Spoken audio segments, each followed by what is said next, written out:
நான் அப்பா நீங்க புள்ள ஞாபகம் இருக்குல்ல 5th ஸ்டாண்டர்ட் படிச்சிட்டு இருந்த மைக்கேல் ஜாக்சன் கான்சர்ட் நடந்தது மும்பைல. You knew what a big fan I was of Michael Jackson.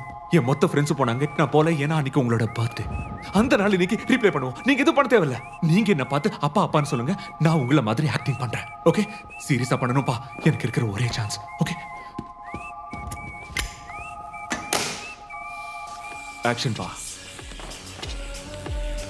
அப்பா அப்பா அப்பா எல்லாம் கேக்குது, நான் ஒன்னும் செவிடில்ல.